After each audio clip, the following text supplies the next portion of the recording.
Oh no. We should. Make it for like a good minute so I can share. Yep.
All right, everybody. Here we go again.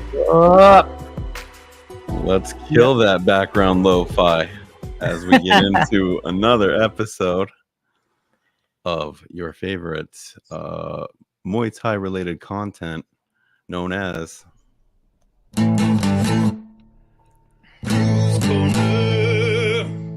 Welcome to the show. This is episode 20. And I kind of, didn't really get a guest. And by the way, if you guys ever want to be a guest on the show, just hit me up. We love having guests. We love different opinions. And I'd love to hear from you. Come into our room. We were just having this conversation. Join us. Right. Join us. Let's talk about all the things that nobody wants to talk about Muay Thai. Yeah, I agree. Yeah. So, if you have a strong opinion about something, even if it's an unpopular, as a matter of fact, as especially if it's an unpopular opinion, I'd love to hear it. I'll give you a platform for you to actually voice your opinion. Talk about, what you want to talk about. And today we're going to talk about a little bit of why, Arizona has been, a hotbed for Muay Thai.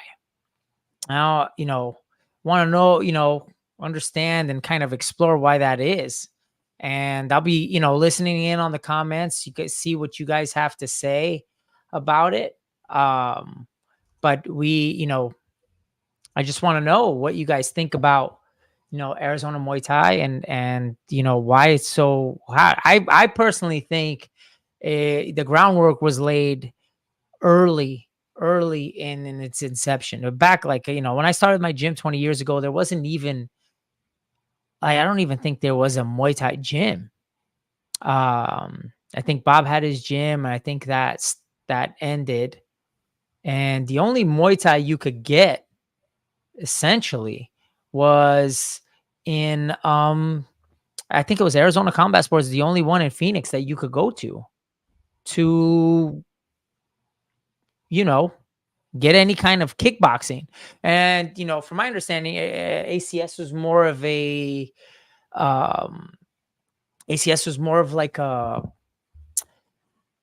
like a Dutch style. So a lot of boxing, a lot of low kicks. So, and that's how they came up. And granted, they were good at it, produced a lot of really great MMA fighters. That style works really well for MMA. But as, the rules started to change and morph into more of like a full rules Muay Thai, where elbows, is included in the amateurs, and kind of evened out a little bit of that style, kind of like, if you're a Dutch style kickboxing guy, you'd probably struggle with, traditional Muay Thai in Muay Thai rules, right? The elbows start to become very effective against Dutch style kickboxing. So, you know, I want to hear from you guys and see what you think. Um, I actually really like, the way that the foundation was laid, and I give a lot of credit to Bob Carmel at the USMTA. I want to And share something interesting too on that thread of Bob Carmel, because that every time we talk about this in Arizona, it's not coincidence, right? It took a lot of people to grow it here, and I found this. I'm going to share my screen with everybody. Make sure. Yeah, here we go. All right. So this is on the Fairtex Training Center, was a post of theirs a couple years ago. But this was the Chandler Fairtex in 1993 here in Arizona. that was the first time I think Fairtex. But look at the shirts, the right? US. Like look at the whole vibe of this photo, right? Like and there's some people that actually, if you look real close, you could probably point out some faces right here in the center. Yeah, Boone Kurt. Yeah, couple. we have. I don't know if is Bob in there? I was looking. I'm not sure if he made this photo. He didn't or make not. that photo that day. But I don't know who this guy looks kind of familiar to you down here. Not sure who that is. But anyway, very interesting. And this was their original Muay Thai gym in Chandler in 1993. So that's, it closed down, I believe, correct? So, it wasn't, they weren't able to be successful enough to pay the bills at that time, is usually why that is. But like we have, I think here in Arizona, we have a pretty good recipe, right? Like we have a ton of athletes who, first of all, we have we have an amateur show every month. Every month there's an amateur show. And the promoters out here kind of make sure that we don't step on each other's toes. We kind of like collaborate on, okay, this month, so and so is going to put on a show. Next month, so and so is going to put on a show. And everybody can kind of grow that way. And when we're starting to cut throats is when we start to lose. That's kind of what I've noticed is like we'll start to, cut each other's throats, and then both shows actually end up losing instead of collaborating. It's not a big audience yet, so it's really not worth fighting over. And what happens naturally in business is that somebody just emerges, right, over time, that has the right, usually it's organizational structure. They're doing a lot of the same things over and over again. We talk about that sometimes, but the seed was planted here, but it's all about the people who've came to really grow the sport here, like yourself, like Bob, of course, and other people who planted gyms here from that seed and then started growing it. So there was even, a local market, because as well as I do, and a lot of other promoters, your local people, that's who brings the audience. So if you don't grow it locally, I don't think it makes any sense to be trying to promote any events there, so it's grown organically over that time by all of the stakeholders that had a passion for the sport, put organization into play. And, one of them is you, and now, us and what we're doing here. And, it's created a big market in Arizona. Other people, I believe, are starting to benefit from. So, yeah, I mean, I'm seeing gyms pop up almost every month, like a new gym's popping up. I'm like, oh, cool. Like so and so just opened his gym. And I'm kind of noticing how it's growing, and it's really cool because that means, these gyms that are popping up are now, producing more athletes, which, gives other gyms, a bed of competition, a couple of athletes to compete against. This really helps the sport. We need to compete against each other to grow. It's one of the few sports, that like almost it's encouraged, right? You can't just be the single guy in the state. You really won't grow that way. And so, we have a tournament here that does really well. We have, multiple shows. And then we're working on putting on a pro show. We're working on putting on like a pro Muay Thai show so that, now we have pros. Fabiano did a great job putting on, a pro show. Actually did one at our tournament. Then he put another one on, and hopefully, in the future, he'll put on a couple more. So we have, local pro shows, local amateur shows, and, 2 major tournaments. I mean, honestly, you don't really have to leave the state to have a full-fledged career. And there's not a lot of places where you can say that in the country, in the whole states. It's really few. I've heard a lot of people other than us state that as well at events. It's you can just rank up. You can go from C class to A class almost in a year if you're in the right division. I mean, I've seen it. I've seen athletes start in C class, and by the end of the year, I'm like, holy shoot, this guy has he just put in 8 fights, right? He's probably fought every month, and I've seen it a couple times, where they come in and now with the pro divisions too, that we, like you were saying, we've added, so that helps, people who are not active stay active, and that we actually, that bout that we watched on the finals day, it was really, really solid. Last show that we talked about on a previous episode, but really good quality matches, and we want to see more of that for sure. Yeah, the quality of athlete out here is actually really strong. And we proved that when we started the Siam show. We started that Siam show, it was just youth. And what we did was we brought the best youth athletes in the world to come out and compete against our local athletes. And to be perfectly frank, we did pretty damn well. We didn't win them all, but we did pretty damn well. We had French fighters that are now on 1FC. We had a lot of, I think what I counted was 23 countries. It was 23 countries in the span of 3 years of putting on that show. I can spout them off. It was like Japan. We had Japan, we have France, we have Belgium, we have Morocco. Oh my gosh, Algeria.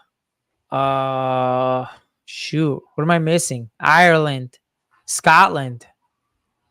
And when I say Scotland and Ireland and all these countries, they're flying in from those countries. These aren't people that live here and just name their, I seen that Korea, before. Right? Or South Korea. We had 2 athletes from Fujian. Yeah, that was a good world title fight right there. I remember Jordan fought one of the Korean guys, and then there was Portugal versus Korea. That was one of my favorites.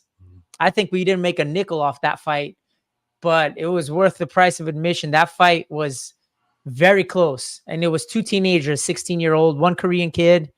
Super powerful kid, but then ran out of gas. The Portuguese kid came back.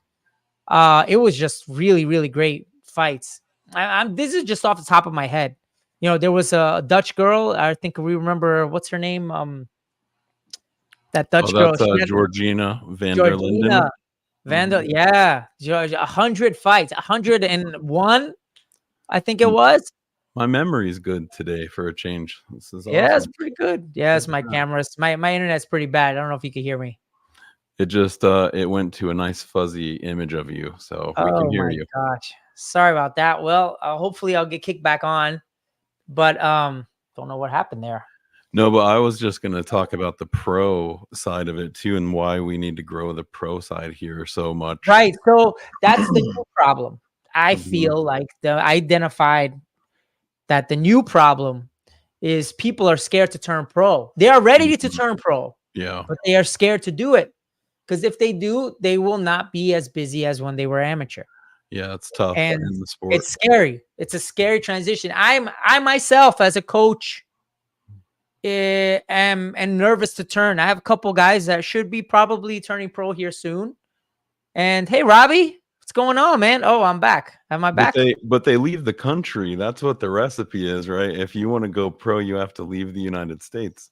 Pretty much. I mean, when I turn somebody pro, I usually send them to Thailand. Yeah, go where the Mecca, where they can get fights every weekend. And yeah, man, I just kind of, that's the best way to get fights as a pro. And that's not cheap. You got to raise money. You got to live out there. You got to fight as many times as you can, then come back. And you got to do it again and again and again. And it's the easiest way to get good competition. And I will have to add, if that's something that you're thinking about, getting into a digital business like marketing or something is pretty good to be able to travel and train.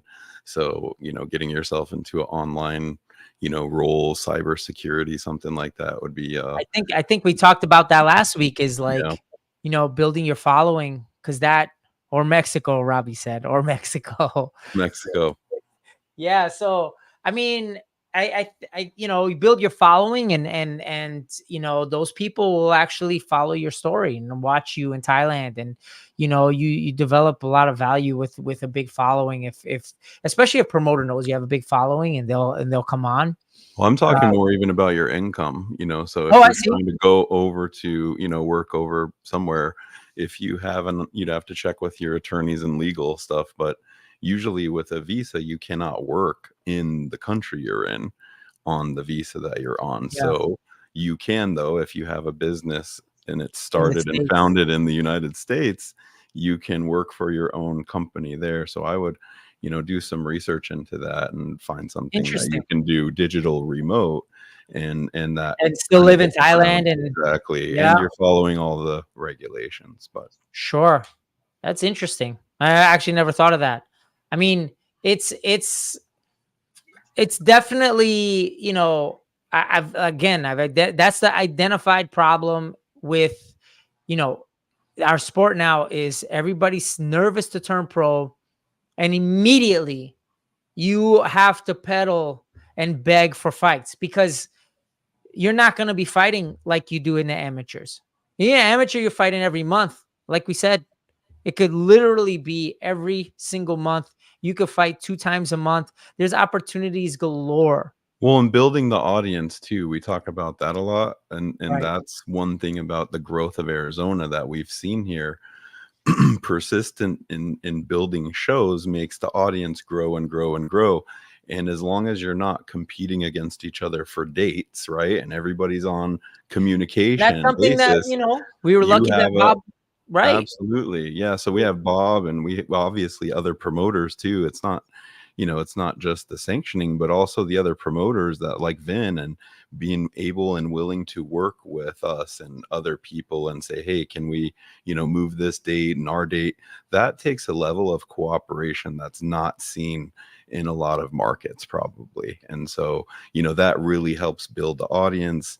You got to sell, I think I said last event, that 1,000-seat number before it starts making any sense at all to hold these type of events at the pro level, and really it should be 5,000, right? So let's just put a target, for me, I want to see 5,000 people at a Muay Thai event, a fight night.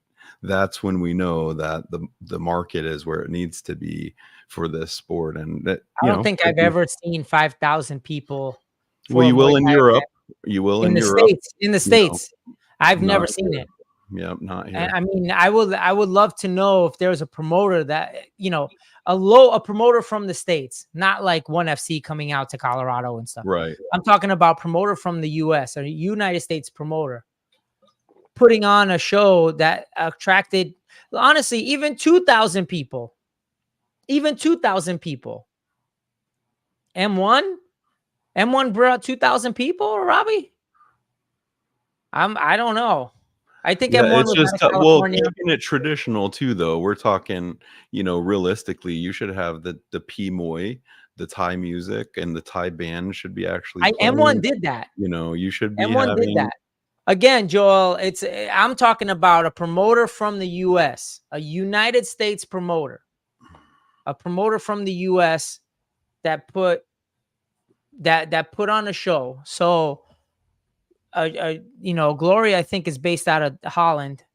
ONE FC is actually it's based out of Thailand, and these guys will come out, they have the following, and then they bring it to the States. But a promoter that is based out of the US that puts on shows in the US. Yeah, the M1 Global, and I remember M1. They I put have on the a couple information at my shows. fingertips here, so we can tell you that it's based out of St. Petersburg, Russia. So it's Russian based, and it's known as a mixed martial arts promotion. So it's not this particular M1 Global. Ooh, Top King M1 says Challenge. Top King was on and said that they're thinking of bringing Top King World Series to Los Angeles. Well, we should collaborate with Top King and Oh, that's kind of cool. market. Yeah, that's really cool. If Top King, that'd be kind of dope. If they were about that, bro, is that I was looking at my Top King shirt that was gonna get put on tonight, and I didn't wear it. You should have worn it, man. I Top didn't King's wear in it, the but house. Top King's in the house. Sawadee Cop. Yeah, man. I again, a US based promotion. If anybody can give me that, a US based promotion that has attracted over 2,000 spectators. Yeah, it takes a huge amount of capital It is, and build by that the way, market. where is M1 today? Where are they today? I don't know. Not trying to be rude. Top King says they want to collaborate. Well, let's do that. Absolutely. Let's be in touch. If you guys want to, do you want to come on the show right now? I'll give you a link. We can chat. If you want to get on the show, yeah, I'd love to hear about Patrick. If you want to get on the show, Patrick, we can chat right now live. I'd love to hear from you. I didn't know you guys were coming out. Brandon, you can send me that link if they want to do it, and I'll send them over a link. Yep. But I got the link, I think. I just topped it up for you. So thank you, sir. If they want to, I would happily.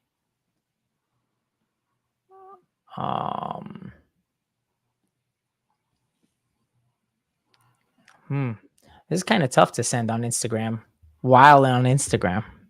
Well, this is what I mean. The audience wants to see what we're going through to provide this content for them. So it's kind of tricky. Right now, I like the live. I like the live format. Let's get the running dialogue. All you got to do is tell them, like, so now we're opening Instagram on the app, and we're going to. Well, I'm opening Instagram on the app on the desktop. Now I gotta search Instagram on desktop. Top King USA, right? Top King USA. Yeah, send the link. No account found. What? That was weird. All right, I'm sending the link. All right, send him the link. Let's see if he joins us because I want to hear about this. I didn't know they were coming out. That's kind of cool. This is good. We could be breaking some news here, folks. We could be breaking news once again. Top King. Maybe Top King should come to Arizona. Freaking LA. I mean, Arizona is the place to be for Muay Thai, man. And we all know this. I would say with the right money behind it. Maybe Top King USA could be, could be one of the featured events surrounding US Open. Who knows? With the right money. I know we have a fantastic matchmaker out here that would probably be very interested. Whoever it's always about getting Arizona. It's always about getting that license. It's always about getting that license. Kind of tricky, right? So cool. We'll see if they join us. Absolutely. I'm very curious to see if they join us. I would love to hear from them. He said it looks like he just saw it. So see if you join us and we'll have a good discussion about what their plans are. Because I'm curious. Why LA though? You got to deal with IKF sometimes. I mean, I know why. The audience is why, because you have a bigger market reach. I guess so. We got to educate him on the how deep the Arizona market is. It's pretty big. If I was Top King, I would probably go to LA as well. I would just say that, because of what demographic study I've done on the audiences. The other option would be Texas. Huge market. All right, looks like we got Top King in the house. There we are. Hello, Patrick. Can you hear me? Yep. Yeah. Hey, Sawadee Krab. It's good to meet you. How are you? This is kind of a chance thing that's happening right now. I just saw you guys pop up on Instagram, and I was like, oh, great, I'm going to come and jump in. And then you guys happened to be speaking about fight shows, and I was like, yeah. What, guys? I'm very curious to hear what your plans are in LA. So I'll just tell you the background story of us, first of all. So I'm from Australia, as you can tell by my accent. I used to be a fighter back in the day. So I lived in Thailand for 5 years. I had 26 fights there. I should have had a lot more, but Koh Samui, the Koh Samui lifestyle really got me. Yeah, tough. And so from there, I moved back to Australia. I was a trainer for a while, and then I really wanted to get back in the sport. And so I approached Top King and went to Bangkok, and I spoke to them, and I was like, hey, why aren't you guys doing anything in the States? Because my wife was actually living here in the moment. And he said, yeah, let's do it together. And then last year, I went to Thailand 4 times to organize this whole process and how we're going to market Top King in the US. And we came across that, Top King World Series is so popular. And that's pretty cool. Shows. So he's also, so I'm not sure, or I wasn't aware at the time, but he's done a lot of shows previously. Like, so Max Muay Thai, that was his show. So he was the creator. Oh, no kidding. No. Wow. Yeah. And then he sold it, and then he started Top King World Series, and then he did another show, which I was a fan of this show, and I didn't know it was he was the creator, was MX Muay Extreme. I don't know if you guys heard of that. I remember MX Extreme.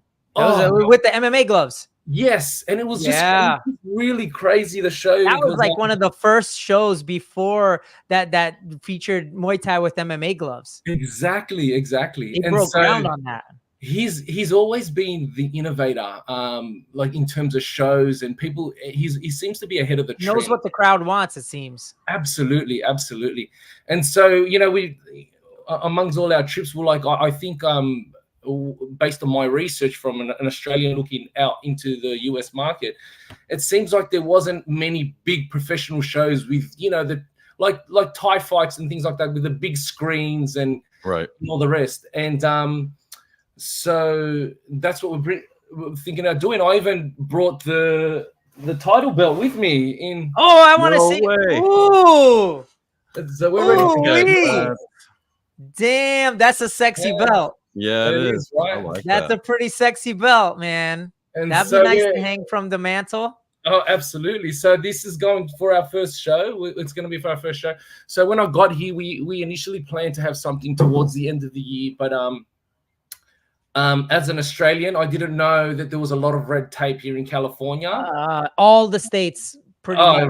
Right. And so that's fine. It's not a problem. It's just going to delay us a little bit longer. So our plan is, for anyone that's listening, we're going to do the Top King World Series, and we're going to throw in a few MX Muay Extreme fights in between. And so, yeah. So that's Muay Thai with MMA gloves. Absolutely. Nice. And so they're 3 rounders, though. The Top King World Series fights are going to be 5 rounders. 5 rounds, like stadium rules with the absolutely with the gloves on and gloves on, right crew, and the whole process. Do you guys have anybody that you plan on featuring as the main card? Maybe flying some big names out? I don't know, but Narit's the type. See, no, this is what I loved about Narit when I went and had our first interview. He's the type. Go big or go home. So I don't know if I should be telling you this, but like when he used to. Oh man, it's breaking news! I love this. I haven't got any names for you, but basically, Top King World Series, he would lose money on every show because he just wanted to just big screens. Borkow would fight on the shows. I think Kem as well for huge days. Kem sits on. That's right. Yeah, I remember. And so that's his style. And so this is what we're looking at doing. And so with Top King hasn't really marketed. People have sold their gear here, but no one's actually pushed the Top King brand. And that's what I'm here for to do. And, I speak to. Are you based out of California right now? Or did you move out here? Yes. So I'm in Los Angeles right now. Great. Awesome. I've been here for 7 months. So the whole process has been like more getting to know the fight scene, and I've gone to a few fight shows here, and the amateur, I'd say the scene is quite strong, but I don't see many professional shows. That's basically what he's basically validating what I just said, right? Like big amateur market, humongous. And what we're seeing is because there's not a lot of pro shows, people are scared to actually turn pro. Absolutely. They're actually pro level. There's a lot of amateurs. I'm like, what are you doing in this amateur circuit?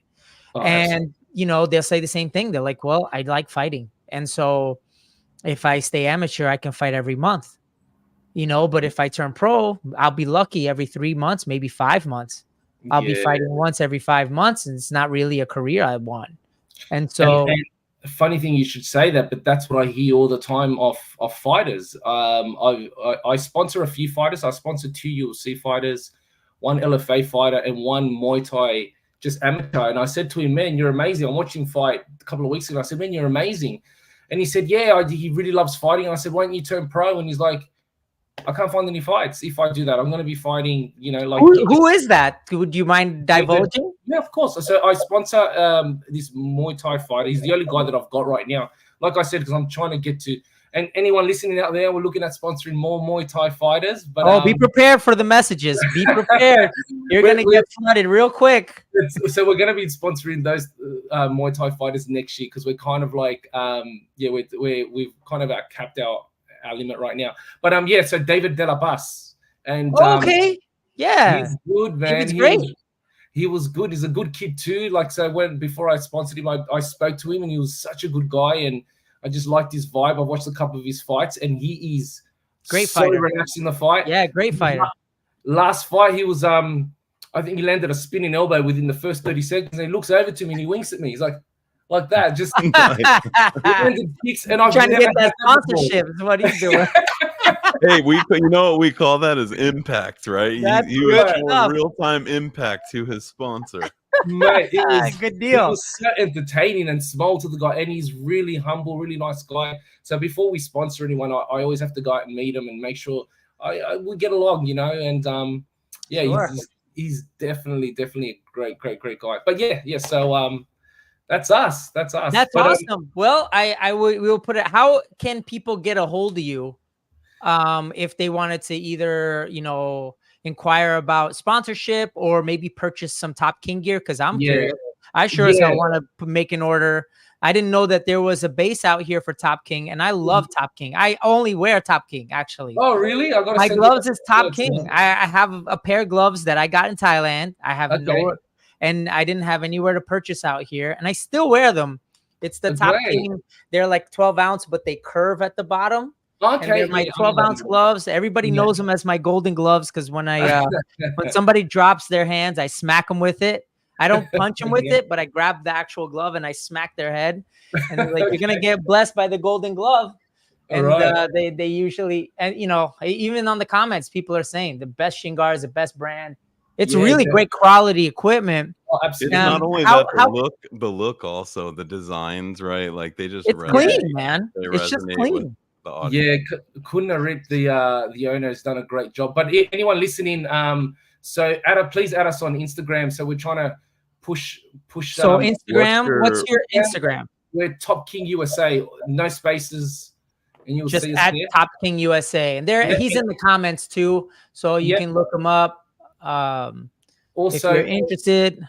Also, our website. So with the only official website, which is topkingboxingusa.com. topkingboxingusa.com. We've got our sponsored fighters up there, and so please sign up to our email list, and we'll give you 10% off. Oh, dope! You guys, we'll get your details, and I'll send you some shirts, man. And we'd love to have some shirts. He had a Top King shirt, Brandon. We're just talking about. He was like, I was gonna wear my Top King shirt. I never wore it yet. It's still brand new. I think I bought it. I mean, it's had to have been a couple years now. I bought in Thailand. And good it's just still crisp and beautiful. You know? I haven't got many, but I've got like just that one in white. That's a nice one. That's an old style. That's the old style, right? Like I like that. It was like a K1 kind of like. with the clean, crisp Yeah. lettering. I love it. Absolutely. So Yeah. at the moment, I'm more getting to know the market and see, what works, what doesn't, and we're going to produce, gloves for the US market, also shirts and hoodies and stuff like that for the US market. Yeah, man. Guys, I mean, we're coming. We would love to have you come. We have a tournament in Phoenix at the US Open. We call it the US Open Muay Thai. It's the US Open of Muay Thai out here.